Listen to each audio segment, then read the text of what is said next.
Assalamu alaikum, everyone. I see folks are quietly trickling in. Yes, Alhamdulillah. Assalamu alaikum, everyone. Nice to meet you all. So honored to have you all here today on well, at least if you're in the East Coast, you're coming in during lunchtime. So we really appreciate you tuning in. Alhamdulillah. Musaffa is so excited and honored to have Brother Areeb with us today. He is just an exceptional person in the field, but also even kinder and warm and friendly behind the scenes as well. Uh, so I'll start off saying salam and thank you. I'm Nusrat. I'm head of education here at Musaffa.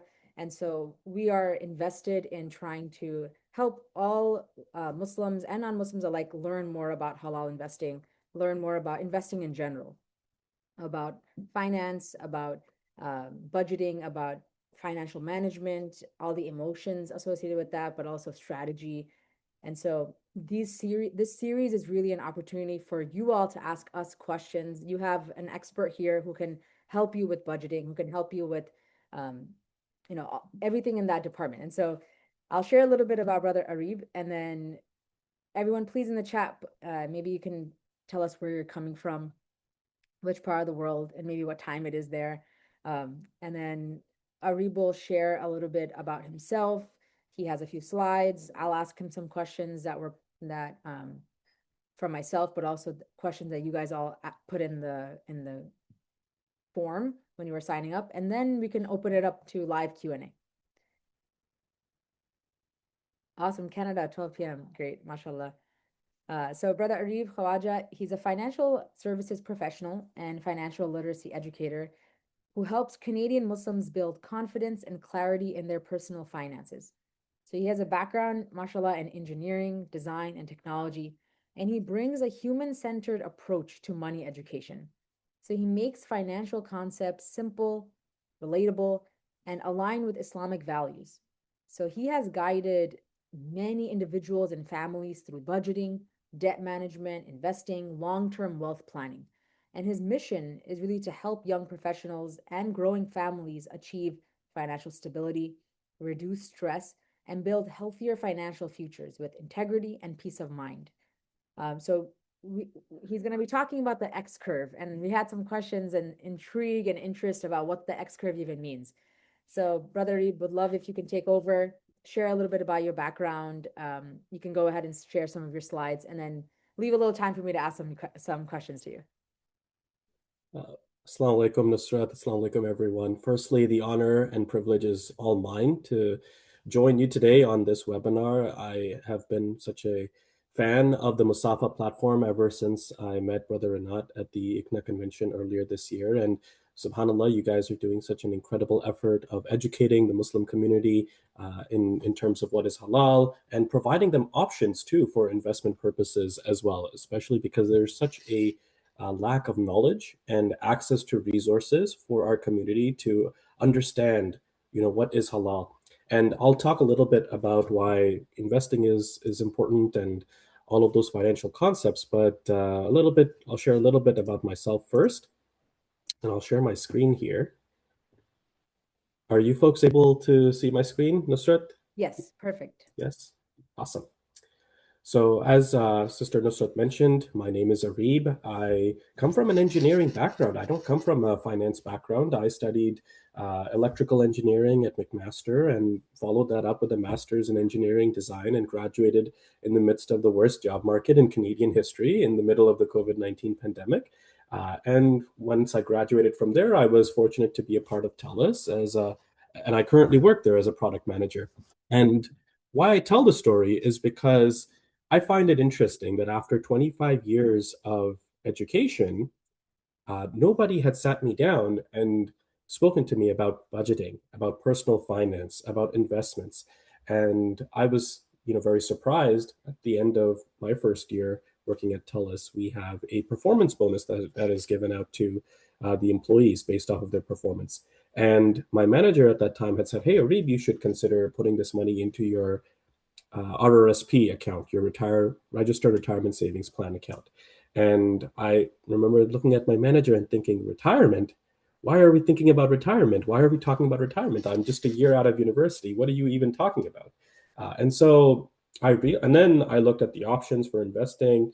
within the RRSP plan, and I was confused because I thought, am I even allowed to invest in some of these options? This doesn't even look like this aligns with my faith and my values. And I started, that's really where my financial education journey started. I started learning more for myself, to learn more about how to manage my own personal finances. And as I learned more, I realized there was such a lack of knowledge within our community, and that there was such a gap that needed to be filled.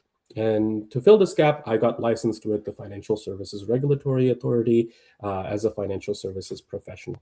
I do want to mention, for legal regulatory purposes, I am not joining this meeting as a representative of TELUS. I'm here in my personal capacity, and anything that I share here today is not financial advice. If you'd like to get a financial advice for your particular situation, please do sit with a financial advisor and review your situation specifically. I think legal says that that should be okay. So I had to share that. All right. So Sister Nusrat asked, what is this X curve of wealth and responsibility? There's so much intrigue around this.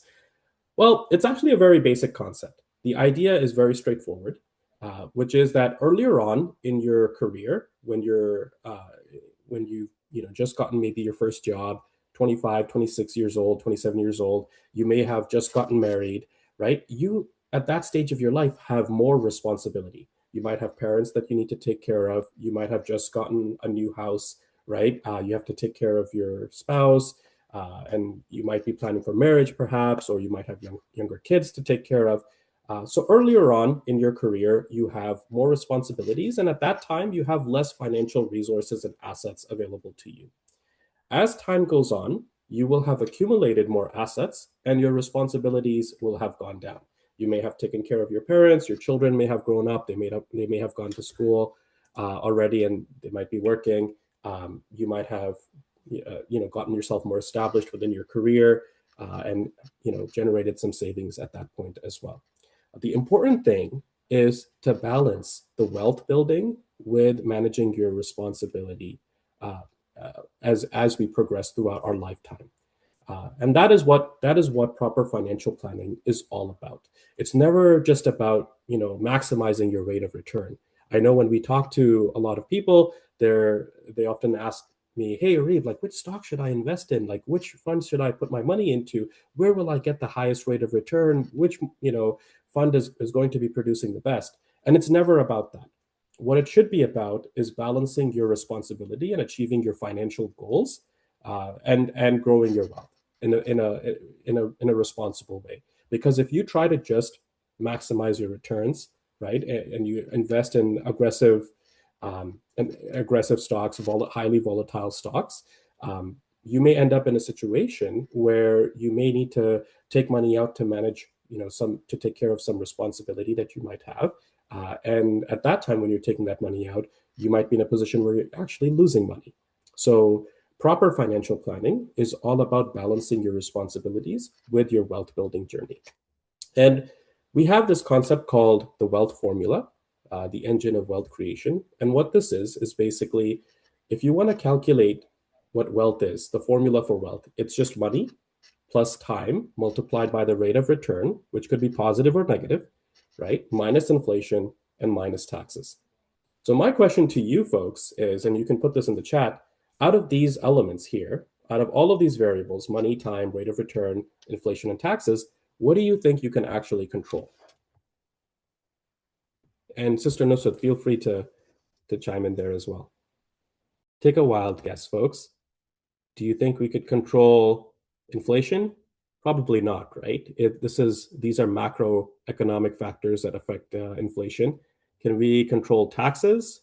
No, not really. Unless you're sitting in government and you're setting the taxation policy for the entire country, you can't really control taxes. Can you control the rate of return? No, you can't. You can't control how the market will perform. And can you control money? And for most people, you can't control money either, because you're really working a job where you're getting paid a set amount of money. And unless you change jobs and you negotiate a higher pay, you can't really control how much money you're going to be making. The one aspect that you can control, that is within your control, is time. How much time you leave your money in an investment. And that's why there's a saying that the best time to have started investing was 30 years ago, and the next best time is today, right? So how much time you choose to leave your money into an investment and allow your portfolio to grow is the only aspect that you can really control within your wealth building journey. And to emphasize the importance of time and the power of time in action, let's consider two individuals with the same goal. Let's say we have two people. We have Mr. Start Early and Mr. Wait Longer. And they both save the same amount of money each year in an identical investment account. And the only difference is when they start. Mr. Start Early begins saving at the age of 25 and contributes for 7 years. For 7 years, every single year, he's putting in $3,600 into his investment account. And let's say he's getting a 8% annual return on that investment account. So $3,600 he's putting into this investment account every single year. His account is growing at an 8% annual return rate. And then he stops after 7 years. He doesn't put another dollar into his investment account. Mr. Wait Longer, for 7 years, is looking at Mr. Start Early and thinking, why do I need to start investing right now? I'll catch up later. It's totally fine. I'll be okay. I need to live my life and I have other things to take care of right now. I don't want to, invest right now. So Mr. Wait Longer delays for 7 years. And then he starts saving at the age of 32. And then he continues contributing into his account until the age of 48. So every single year, Mr. Wait Longer is putting in $3,600 from the age of 32 to 48. Who do you think will have more money at the age of 48? Well, Mr. Start Early. Yes, absolutely. So, all right. So you would think that, but let's take a look. So Mr. Start Early saves $3,600 per year from age 25 to 31. So he's investing for 7 years. He lets his money grow, and he's only investing for 7 years. And after that, he's just letting his money grow. He's not putting in any more money. Mr. Wait Longer waits 7 years, and then he saves $3,600 per year from the age of 32 to 48. And then he doesn't invest anything from 25 to 31, and then from 32 to 48 he keeps investing. Mr. Start Early ends up at the age of 48 with $128,000, and Mr. Wait Longer ends up with $131,000. So you might be reading these numbers and you might be thinking, Areeb, what are you talking about? Mr. Wait Longer totally caught up. He totally has, he might even have gotten a little bit of a better return. He has a little bit more money. Well, the thing is, the cost of waiting for Mr. Wait Longer was $36,000. Mr. Wait Longer had to save for an additional 10 years and invested more than double the amount of his own money. And for all of that extra effort, he got nearly the same return. Mr. Wait Longer had to invest $61,000 to get that return. And Mr. Start Early, where Mr. Start Early had only invested $25,000, right? So Mr. Wait Longer invested 2 times as much. And if you look at their returns, they have nearly identical returns. So waiting 7 years forced Mr. Wait Longer to contribute an extra $36,000 of his own money just to end up in roughly the same space. And why is that? The reason for that is because there were more doubling periods for Mr. Start Early that he was able to tap into. So there's a simple rule for this, which is called the rule of 72. And basically the idea is if you ever want to estimate how long it takes for an investment to double, you just take 72 and you divide it by the rate of return, and that will give you the number of years to double. A lot of people, what they do is they put their money into a bank account, right? And they feel satisfied. Hey, I'm going to put my money into a checking account, and I'm not going to earn any interest because interest is haram. It's riba, and we want to avoid that, right? So they feel satisfied. Let's say for argument purposes, they're getting like a 4% rate of return on their savings account. If we take 72 and divide it by 4, that means that it will take them 18 years for their money to double in their bank account. So they put $10,000 at the age of 29. 18 years later, at the age of 47, they will have $20,000, right? And then another 18 years later, at the age of 65, they will have $40,000. Their money will have doubled. So it doubled twice. It doubled from 10,000 to 20,000, and then another 18 years later, it doubled from 20,000 to $40,000. Whereas what do you might be satisfied. Okay, I'm not earning any interest on this. I'm safe. But what do you think the bank is doing with that money that you just deposited with them? Take a guess. The bank is in the business of lending. So they're going to be taking that money. They're going to be giving out credit card loans. They're going to be giving out line of credits. They're giving out mortgages. They're giving out, car loans. They're going to be financing businesses. So they're taking that money and they're going to be earning a much higher rate of return through interest through the money that we've put into our bank. So credit card loans in general in Canada, I don't know about the US, are about 22% interest, right? But let's just say we take a very conservative estimate. Let's say we're getting a 12% rate of return for the bank. The bank is taking 72 divided by 12. The money that you have put into the bank is doubling for them every 6 years. So they're going to take your $10,000, and when you are 35, they will have $20,000. And when you are 41, they will have $40,000. And when you are 40, when you are 53, they will have 160. And when you are 65, they will have $640,000. And when you're 65, you will go to withdraw money. They will say, hey, thank you so much for being a valued customer. We really appreciate it. Here is your $40,000, right? And please continue banking with us. And they will get to keep the $600,000 that they have just accumulated in interest off of our money, right?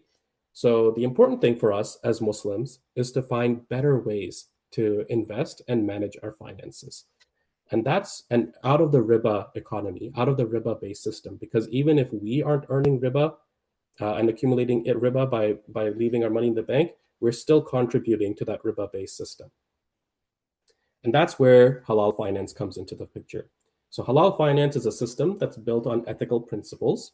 It's guided by faith. It follows the ethical teachings of the Quran and the practices of the Prophet sallallahu alaihi wasallam. It emphasizes justice and it prioritizes principles of fairness, transparency, and shared risk between all parties, rather than simple profit maximization. And it views money as a tool. Money is seen as a medium of exchange to facilitate transactions, not a commodity to be grown through interest. So halal finance offers an ethical and equitable approach to financial dealings for us. And there are 5 core principles within halal investing.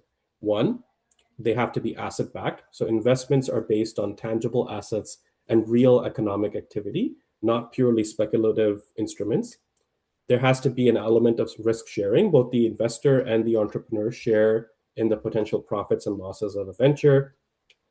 We can only invest in ethical sectors. So we focus on companies providing goods and services that are beneficial to society. And transparency, which requires full disclosure in all contracts with no hidden terms or exploitative clauses. And then social responsibility as well. Investments should align with the Islamic values of fairness, stewardship, and community welfare as well. We can't be putting our money into companies and platforms that are harming the Muslim community. And so it's important for us as we navigate into this world of halal finance to understand what are the prohibitions, what are the things that we need to avoid. So there are 4 major things, and this can become very technical, but I'm going to keep it high level. 4 things that are very important for us as Muslims to avoid. One of them is riba, or interest, which is earning or paying interest on loans. That's forbidden. And what that means is if I were to come to you and say, hey, Sister Nusrat, I have this great business idea. I'd really love it if you would invest and give me like $100,000 for me to, build out my company. If Sister Nusrat were to come back and say, okay, Areeb, I'll give you $100,000, but every year you have to return 10% on top of that 100,000, on top of your payments until you get to, until you return the money. That is considered riba. That's considered interest, and we should be avoiding that. Then there is gharar, or excessive uncertainty. These are contracts that are speculative, ambiguous, or overly uncertain. For example, if I were to say, hey, I have a box, Sister Nusrat, I can sell it to you for $1,000. You don't know what's inside the box. It could be something super, super, valuable, or it could be something completely inexpensive, right? That also is not allowed because this is a speculative transaction. You don't know, there's no transparency. You don't know what's inside the box. You don't know the true value of what is contained within the box. So we have to avoid that. Then there is Macer, which is gambling, and this is investing in activities based on chance or pure speculation. And then finally, haram industries. We can't be involved in sectors that are deemed harmful or unethical, such as alcohol, pork, conventional banking, weapons, or adult entertainment. And this is where I think Musaffa as a platform is doing a fantastic job with providing that education and transparency as it relates to the vetting process for seeing how halal something really is, how halal the companies that are being invested into really are, and providing that knowledge and that research for investors to screen. So there's usually a two-step process. This can become very technical, but I'm just going to simplify this into a two-step process that can be used to vet how investments become certified halal, or how halal aligned they can be, even if they don't have a Sharia compliance certificate.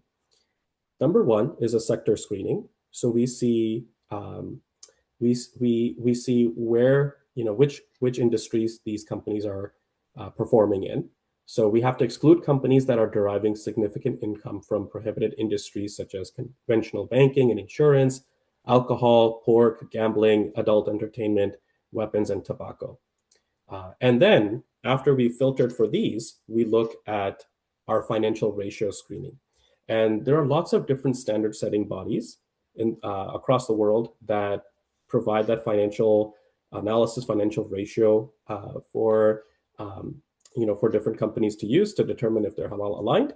But I'll just talk about AOFI because AOFI happens to be the largest one, and the Musaffa platform as well is aligned with the AOFI standard as well. So that's really incredible to see. So the remaining companies are then tested against these strict financial health and debt metrics. Debt has to be less than 33% of total assets. We look at cash and interest-bearing securities. We look at accounts receivable. And then we also look at the non-permissible income sources, right? A company might be in an industry that is completely halal, right? But one of the ways that it's earning income itself may not be halal. So we have to look at what aspect or what percentage of its income is coming from non-permissible income sources. There are lots of different standard setting bodies, AOFI being the accounting and auditing organization for Islamic financial institutions is the largest one. It's a key body. It's based out of Bahrain, but it's global, and it provides a lot of that Sharia compliance certification. There's also the Islamic Fiqh Academy, which issues influential rulings on finance. We have major index providers, entities like the Dow Jones Islamic Market Index, the MSCI Islamic Index. They also apply Sharia screens. There are lots of different Sharia advisory boards, which are panels of expert Islamic scholars that review and certify individual financial products. And within Canada and Ontario, specifically, if anyone is joining us from these areas, we have the Islamic Finance Advisory Board, IFAB, which specifically certifies Islamic finance products in Canada. And one thing that I want to mention here is that just because a company doesn't have a Sharia compliance certificate doesn't mean that it's not halal to invest into, right? This is just like if you go to a restaurant, you might see like a halal certificate there saying that this restaurant has been vetted and this has been reviewed and there has been an audit done. But if you were to take the same food and you were to make it at your own house in your home, you would know that you've made this in a halal way. So that's allowed. So just like that, because we as Muslims haven't advocated for this need for halal products and Islamic Sharia compliant products within the financial industry, a lot of companies, even if they do meet these metrics and these criteria, they may not necessarily go out and pay to have this audit done and get that Sharia compliance certificate. So that doesn't mean that you can't invest in them. You can certainly go and invest in them as well, and that's where Musaffa provides a lot of that transparency. So that's really great to see. What is the halal investment landscape in Ontario? We have halal ETFs and mutual funds. There is the Sharia compliance stocks, the Wealthsimple Sharia ETF portfolio, SP 500, Sharia industry exclusion ETFs, SPUS. There are different halal financial advisors. Anytime you talk to a licensed professional, just make sure that they're regulated by the right regulatory bodies of your region and that they have Sharia compliant financial planning training and expertise as well. And then there are other government registered accounts that you can also invest through.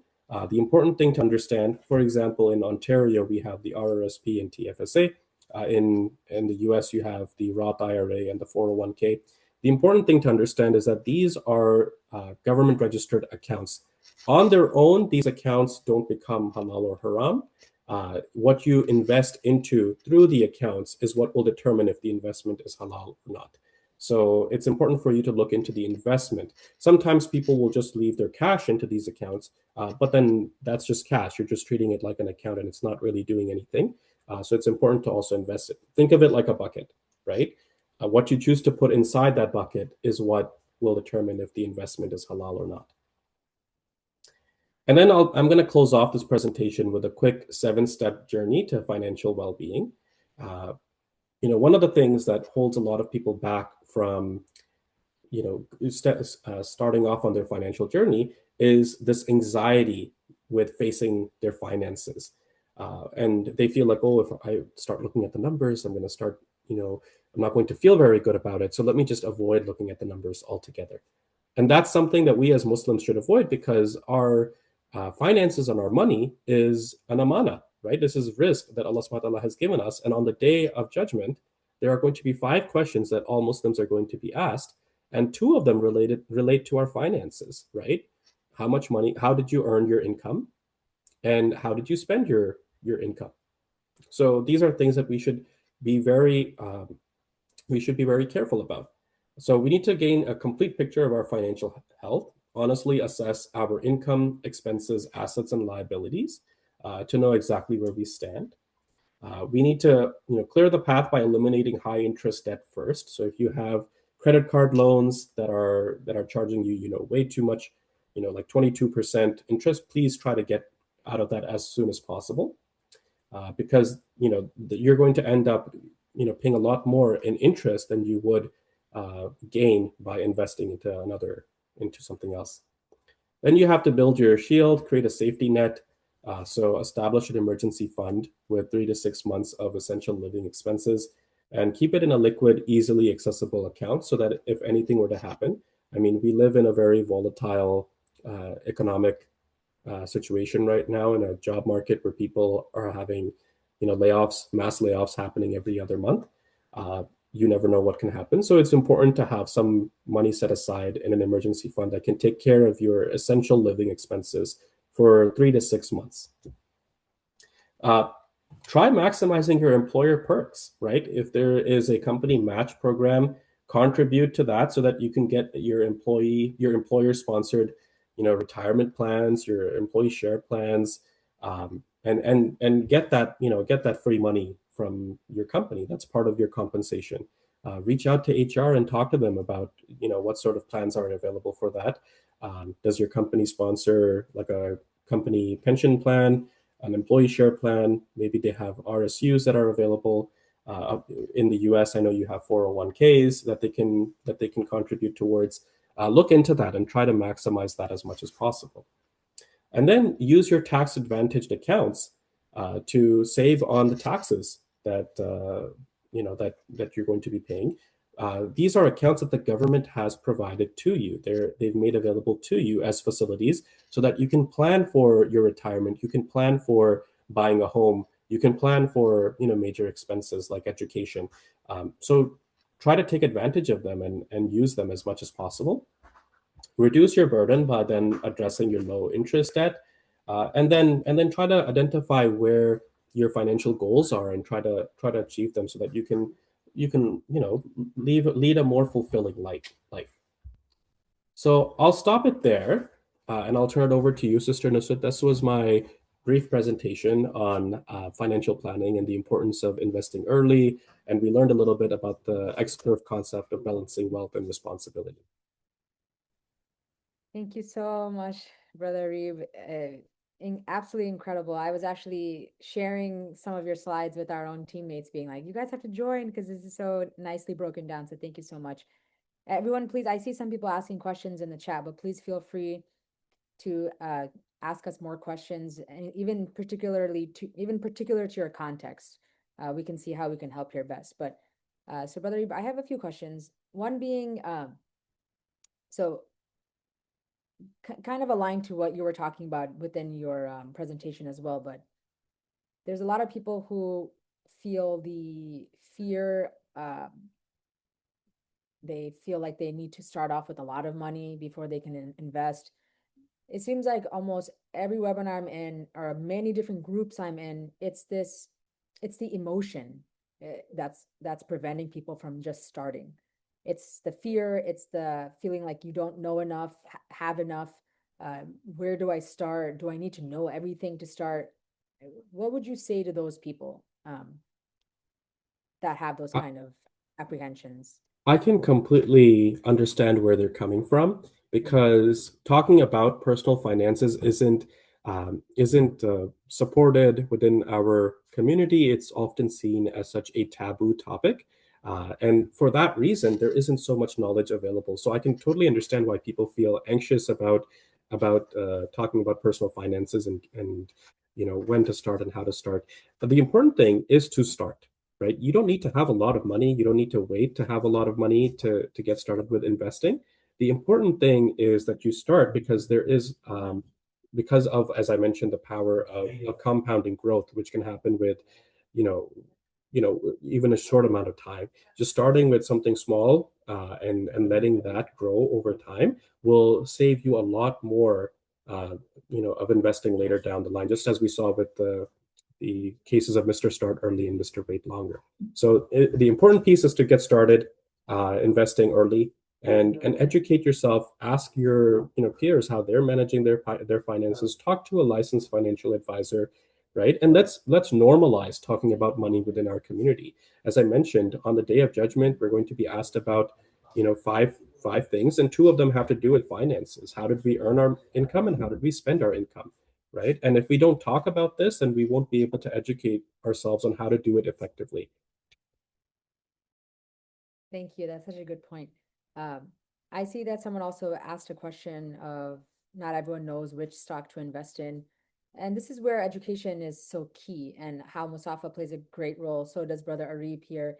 Um, Musaffa, if you go into Musaffa and you type in NVIDIA, type in Apple, Microsoft, or any stock of your interest, you can see analyst ratings, so recommendations. You can see whether the recommendation is whether to buy or sell. You can actually just depend on that and trust that our analysts did a good job of sourcing whether a stock is a good buy or a good sell or a good hold or at a particular time. Also, like it's one of those things where you learning more about market structure, you learning more about fundamental analysis as well as technical analysis, and it's one of those things where even learning a little bit each day. It's the same analogy of like just putting money in a little bit money each day, but just learning a little bit each day, it'll make you feel a lot better. Like you can also platforms like Musaffa are great for people who may not have the time, who may not have the ability to do all like the financial analysis of a stock and like trace back to whether it's a good investment. And so you depend on like the skill set of Musaffa and the tool to help you make investment decisions, but also you yourself learning a little bit more, right? Learning why is Nvidia a good sell right now, or why would Nvidia be a good buy, or or is this a stock that I'm going to hold on?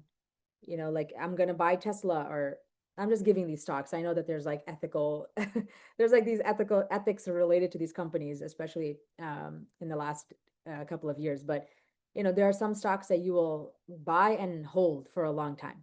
So you can also determine which stocks are you going to try to see whether you should buy or sell, which stocks are going to hold long term.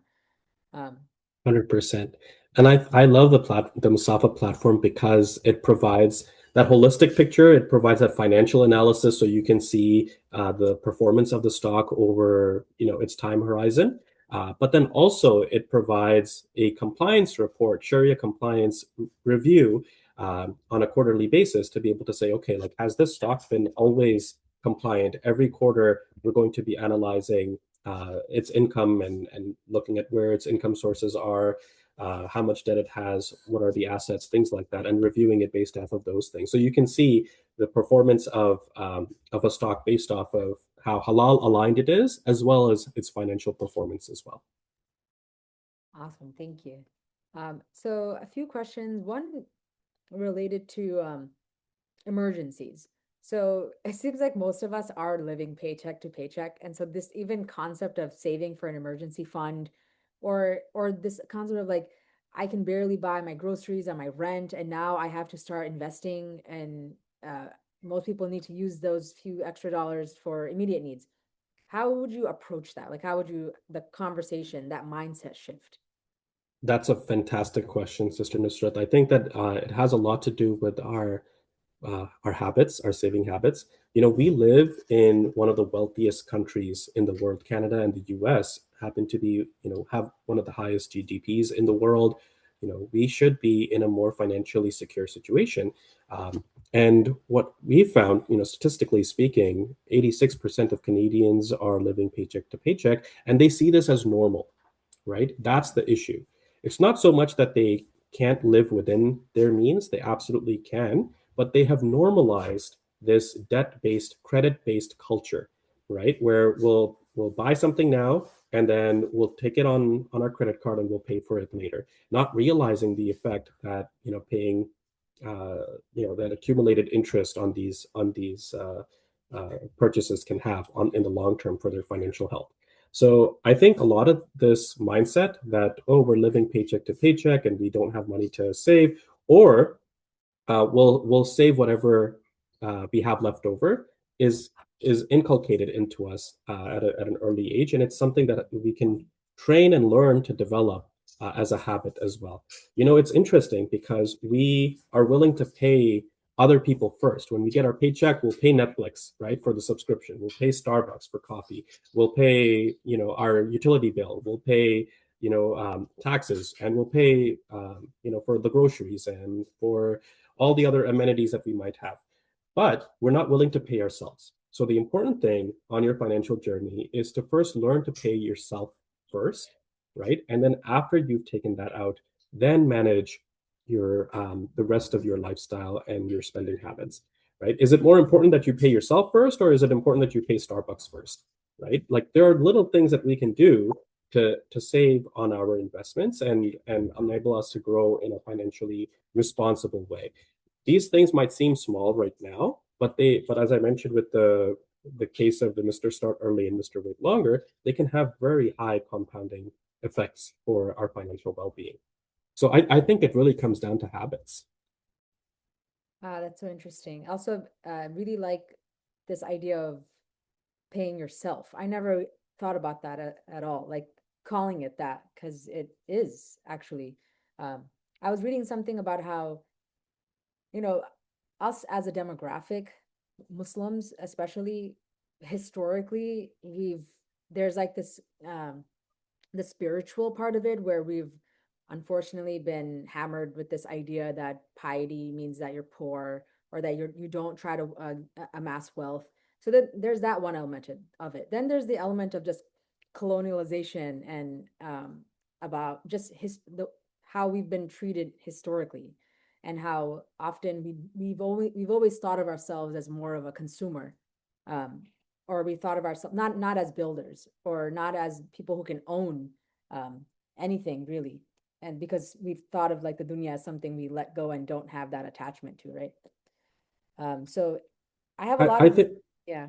Mhm. I think that's an incredible point. I think that this is something that is a mindset thing as well, because as Muslims, we also have been encouraged to be in a position of giving, right? Mm, We should be the ones that are supporting the community. We should be the ones that are supporting our neighbors. And the giving hand is always seen as the better hand, right? And in order to be the giver, in order to be in a financially strong situation, so that we can take care of our community, we have to be able to plan for our finances in a responsible way, right? And we need to be able to maximize on our, on our investments and our financial planning. when we take care of ourselves from a financial perspective, then we can take care of other aspects of our life, of our children and our parents and our community, and we can support platforms that are going to advocate for Muslim causes around the world. If we can't even take care of ourselves financially, how will we take care of these and support these Muslim platforms and Muslim causes that are advocating for equal rights and for better humane treatment for our Muslim community. So it's our responsibility. I mean, we see risk and our income as an amana. This is something that Allah subhanahu wa ta'ala has given to us and entrusted with us, and we need to be seen as stewards of this wealth, so that we can manage it to take care of the community, not to hoard it for ourselves. That's why it's always about balancing that wealth with that responsibility. If we have this, if each of us has this mindset of I'm going to take care of the community in some way, whether it's volunteering and participating in a food bank, or Mm. supporting some sort of Islamic cause for like for orphans, sponsoring an orphan. um, we will start planning our lives in a way where we say, hey, I need to be more responsible financially, because there are real causes around the world that need my income, right? And I need to be more responsible with how I manage my money. So the only way we can take care of these things is if we're in a position where we're financially strong as well. And we have great leaders. We had great role models within the early age of Islam amongst the Sahaba to look up to, that financed campaigns for the Muslim community, and they were great traders, right? And they were great merchants, and they really embodied the spirit of Islam within their financial dealings as well. And they grew wealthy financially, and they were able to finance campaigns and finance armies and finance lots of different expeditions for the cause of Islam, and we should be looking up to those as role models. Yeah, I love that. I love that, because so much of it is like starting off with acknowledging the mindset shift and then thinking, what are the practical next steps I can take? Um, I love that. Something I think about often is our whole religion feels like it's based on continuity, right? So Ibrahim alayhi salam made dua at the Kaaba, and then from that dua came Muhammad sallallahu alaihi wasallam, and we're making the same duas that were made way back then, and so there is this continuity. So we don't want to live in a way where what we do it and it ends with us, and then our kids have to start off from zero. Like that's something that I think we need to change, so that we're building that kind of generational wealth. So we're actually thinking about this now, so that our kids start off at a higher foundation than we did. I do also want to acknowledge that like it's hard out here. Like things are like the economy. It feels like it's like a very challenging time to think about to think about these things. At the same time, I can't think of a better time to think about it. It's almost like when you're squeezed, like many of us may be. That's when something beautiful, something really. That's when you feel that energy to actually make a change, right? And so this it boggled my mind sometimes to think that even investing a little bit per month can make you a millionaire within 30 years. Like it feels crazy to think about, but it is the truth. Like slow consistent investing can change your life. Oftentimes we want gratification right away. We want to see an impact. We want to put money in and see money in right away. That kind of mentality is reserved for a particular kind of trader or investor, right? But there's also this idea of like put your money in and don't even look at it. Maybe once a month, look at it to see how your portfolio is doing. But um, we're like Musaffa really, I would say, encourages that kind of long-term patient investing. Um, I also want to answer like Brother Muhammad's question about we actually have a purification calculator and zakat calculator on Musaffa. So you will be able to see like if you were to buy a stock and then sell it, a portion of it you do need to purify because no stock is like 100% Sharia compliant, right? So Musaffa actually calculates that for you, alhamdulillah, as well as a zakat calculator. Um, Brother Areeb, so Shirali had a question. Do you mind checking it in the chat? Maybe you can answer it directly. Yes, I'll read out the question. So, Brother Reeb, have you ever had multi-bagger stocks in your investment journey? And if so, what were the main factors as to why that stock performed really well? What are the main non-financial factors that helped you to choose that stock? I believe that investing is more of a philosophy than pure statistics. So, Shirali, my investment strategy is, time in the market, not timing the market. I can share my slide. There is a slide that speaks to this really, really well. And I don't believe in, picking out individual stocks and then saying, oh, we're going to uh, invest in this for a week and then we're going to pull out and we're going to have this, humongous returns. I don't believe in that. If you look at the 20-year annualized returns by asset class across the board, there is the S&P 500, which has yielded 8.2% returns, right? Bonds, right? Derivatives, home prices, home values, mortgages, and then you look at the average investor, and the average investor is sitting at 2.3%, right, with annualized returns over 20 years. Despite having all of these different asset classes that they could have invested into, right, that are performing better, why do you think the average investor is sitting at a 2.3% return? Just take a guess, wild guess. You could leave it in the chat. Uh, the reason is because they get emotional, right? They see the stock market fluctuating, they see their assets fluctuating, maybe you know, um, the real estate economy is fluctuating, and they think, oh, I want to avoid any losses, so they're going to sell, and they might sell at a time where they're actually losing money, right? Because they get desperate, and that's not the investment strategy that I propose. I, as Sister Nusrat mentioned, propose putting time in the market. Um, Over time, the market has improved, right? Like if you leave your money in investments that like stocks, they will go up, they will improve, but they may not improve in a week. They may not improve over the course of a month, right? So it's important for you to be patient, not be looking at it every single day. The other aspect of this is diversification as well. Don't put all of your money into a few stocks. You want to diversify across industries, right? Across geographic locations, across different sectors, so that if one industry gets impacted by regulatory changes or specific um, macroeconomic factors, other industries are still producing, they're still functioning just as fine, and your portfolio will be balanced and will still maintain its value. So that's something that I would recommend. I don't believe in trying to time the market and seeing, oh, this stock performed really well over the course of a small amount of time. I believe in time in the market, not timing the market.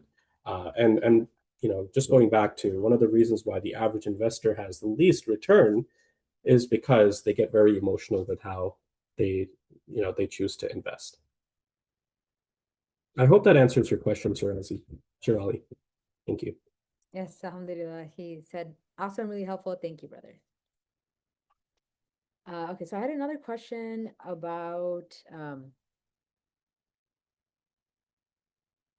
the belief that halal portfolios can't perform well. So anything you can say about like what does the data actually say about performance of the halal investment products versus conventional ones? That's a great question. I know this is a misconception. Halal and Sharia compliant portfolios can perform just as well as any other portfolio. The important thing is for us to be mindful of how our money is being used, right? You might have like these top exciting companies that are you might see in the world, like they're capitalizing a lot, they're maximizing their revenue, their stock value is growing quite quickly, right? And it seems like they're very, very successful, right? And everyone is trying to get on board with getting investing into these stocks. But at the same time, look at what they're doing in the world, right? Are they supporting and enabling genocide in Gaza? Are they harming Muslim communities in different parts of the world? We don't want our dollars to be used by these platforms to harm our Muslim brothers and sisters in different parts of the world. So we should be conscious of that, and that's why there's a lot of social responsibility that plays a factor into financial investing as well, that we need to be mindful of.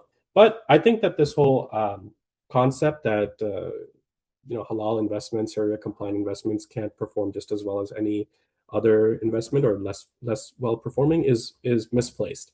If you compare the performance of a Sharia compliant portfolio with another portfolio, perhaps of the same types of investments that have been made, you'll see that they're actually performing just as well. And a lot of the companies that are Sharia compliant are actually doing social good in the world. For example, climate tech companies, right?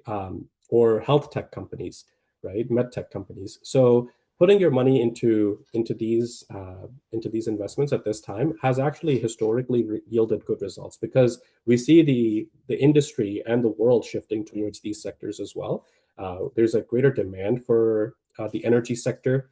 There's a greater demand for building technologies that are going to reduce our climate change impact, and then also help take care of greater portions of the population that are aging as well. So these sectors naturally are aligned towards being more halal aligned anyways, and the world is also shifting towards investing into them. So you'll see that over their performance over the last 10-15 years has been quite good, and they continue to get better as the world is becoming more conscious of investing into climate tech and health tech as well. Awesome, thank you. And I appreciate just like the broader picture as well. Like um I love the focus on the fact that a lot of these Sharia compliant companies are actually doing social good. So having that kind of mindset is very useful. So there was another question about side hustles. So young people having side hustles, how does it affect taxes, savings? How can we think about it to make it more profitable? So can you clarify the question, the importance of side hustles? More like many people may not realize how having a side hustle could help you with taxes and savings. So Yes. what would you advise them? How would you encourage people to think about if they were to have a side project, a side business, or Yeah, well, I think I'll speak to a few aspects of this.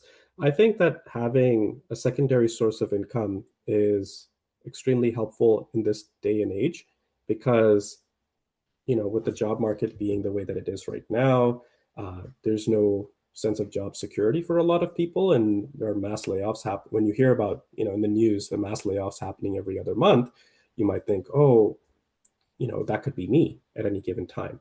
So it's important for us to have uh, something else in case our main source of income is affected or impacted from these mass layoffs.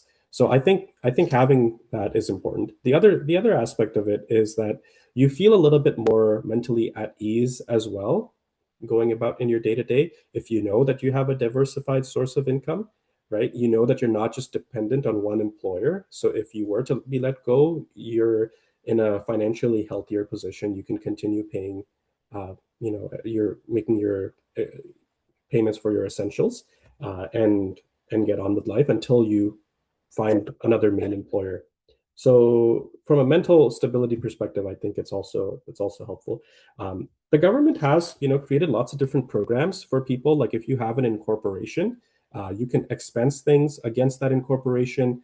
You should look into the taxation laws for your state or for your province. So, for example, if you're using your home as part of your business, part of that could be counted as to discount your tax based off of your tax policies. This is common within Canada. I'm sure it's something similar in the U.S. as well.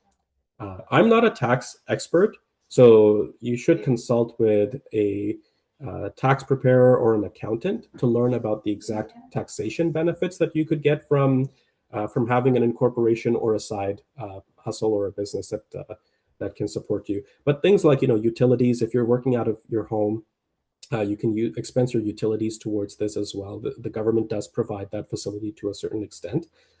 So look into the tax rules for this for your particular state, and they would be able to help you.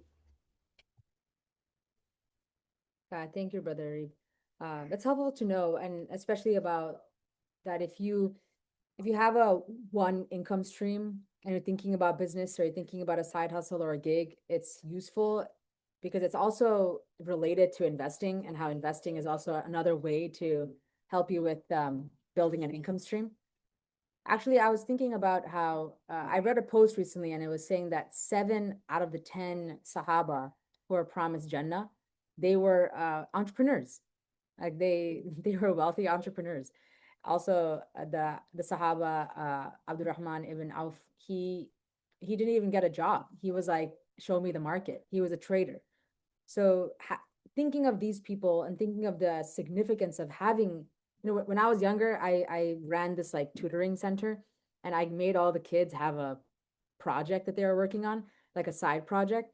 And so one girl was writing a book, and then we took that book and took it to a publishing like site, like in New York City, it's called Staples. So we took them and we made it into a real book. And my goal was to show everyone that you have the ability to start something, right? And that kind of mentality is similar when it comes to investing, like thinking about different ways of building passive income, thinking of you, how do I trade in my time so that my money works for me, you put money in the stock market, it's working for you. So you use money to work to make money, instead of using your time to make money. So I wanted to end with that note because it's something that I'm thinking about a lot. How do we as Muslims encourage each other to build businesses, get more involved into investing, and not feel FOMO, like not feel like, oh, it's too late.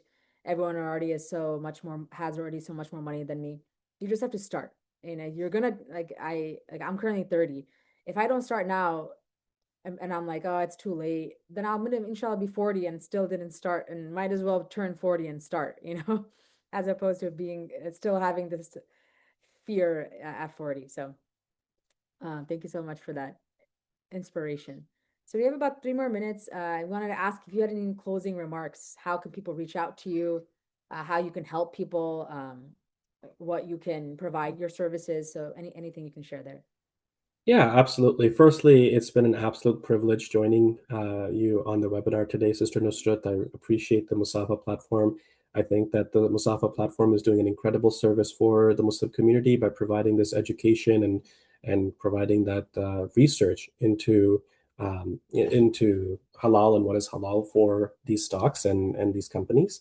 And if anyone wants to reach out to me, please feel free to find me on LinkedIn, especially if you are in Canada or in Ontario specifically. And if you'd like to sit down, this is an offer for all of our viewers. I'd be happy to sit down with you as well. You can find me on LinkedIn. My name is Areeb Khawaja. And aside from that, my last few thoughts on this would be that just get started with your investment journey, your financial planning journey. Just take a look at your financial health, right? Because that's usually the biggest roadblock to getting started. It's just it's just taking a look at your financial health. It gives people anxiety, and I know people see talking about personal finances as taboo, because, as Sister Nusrat mentioned, there's this whole perception that being pious means you have to be poor, right? And we can't care too much about the dunya.